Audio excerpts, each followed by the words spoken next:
2024 August 22 സ്വാശ്രയ UIT IHRD കോളേജുകളിൽ ഒഴിവുള്ള ബിരുദ സീറ്റുകളിലേക്ക് college level spot allotment August 23 നടത്തപ്പെടുന്നതായിരിക്കും. നമുക്ക് ഡീറ്റെയിൽഡ് ആയിട്ടൊന്ന് നോക്കാം. കേരള സർവകലാശാലയുടെ അഫിലിയേറ്റ് ചെയ്തിട്ടുള്ള ഗവൺമെന്റ് എയ്ഡഡ് കോളേജുകളിൽ ഒഴിവുള്ള സീറ്റുകളിലേക്ക് 2024 ഓഗസ്റ്റ് 22 കേരള സർവകലാശാല സെനറ്റ് ഹാൾ തിരുവനന്തപുരത്ത് വെച്ച് സ്പോട്ട് അലോട്ട്മെന്റ് നടത്തുന്നു. വിദ്യാർത്ഥികൾ അപേക്ഷയുടെ പ്രിന്റൌട്ടുമായി മുകളിൽ പറഞ്ഞിരിക്കുന്ന സെന്ററുകളിൽ രാവിലെ 10 മണിക്ക് മുമ്പായിട്ട് റിപ്പോർട്ട് ചെയ്യേണ്ടതാണ്. രജിസ്ട്രേഷൻ സമയം 8:30 മുതൽ 10 മണി വരെ ആയിരിക്കും. ഈ സമയം കഴിഞ്ഞ് വരുന്നവരെ ഒരു കാരണവശാലും പരിഗണിക്കുന്നതായിരിക്കില്ല. അലോട്ട്മെന്റ് സെന്ററുകളിൽ വിദ്യാർത്ഥികൾക്ക് മാത്രമേ പ്രവേശനം അനുവദിക്കുകയുള്ളൂ.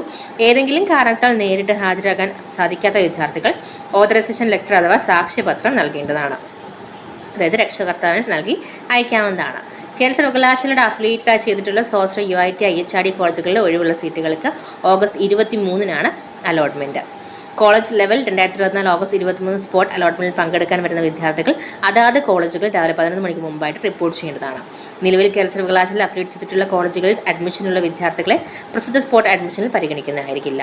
സ്പോട്ട് അലോട്ട്മെന്റിൽ പങ്കെടുക്കാൻ വരുന്ന വിദ്യാർത്ഥികളുടെ കൈവശം എല്ലാ ഒറിജിനൽ സർട്ടിഫിക്കറ്റും TC അടക്കമുള്ളത് ഉണ്ടായിരിക്കേണ്ടതാണ്. സ്പോട്ട് അലോട്ട്മെന്റ് കോളേജും കോഴ്സും അലോട്ട് ചെയ്ത് കഴിഞ്ഞാൽ യാതൊരു കാരണവശാലും മാറ്റം അനുവദിക്കില്ല.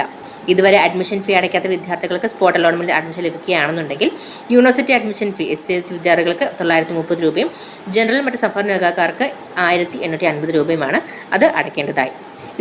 ഇതിനായിട്ട് പ്രത്യേകം ടൈം ഒന്നും അനുവദിക്കില്ല. അഡ്മിഷൻ കിട്ടുന്ന ആ ഒരു സ്പോട്ടിൽ നിങ്ങൾ ഫീ പേയ്മെന്റ് നടത്തണം. വിവിധ മേഖലകളിൽ ഉൾപ്പെടുത്തിയിരിക്കുന്ന കോളേജുകളുടെ വിവരം, ഒഴിവുള്ള സീറ്റുകളുടെ വിവരം എന്നിവ സർവകലാശാല വെബ്സൈറ്റിൽ ലഭ്യമാണ്. അപ്പം ഓഗസ്റ്റ് 22 ഓഗസ്റ്റ് 23 തീയതികളിലാണ് അത് കാറ്റഗറി ബേസ് പറഞ്ഞിട്ടുണ്ട്. അപ്പോൾ നിങ്ങൾ വേക്കൻസീസും കാര്യങ്ങളൊക്കെ ചെക്ക് ചെയ്യുക, അഡ്മിഷൻ പങ്കെടുക്കുക. താങ്ക്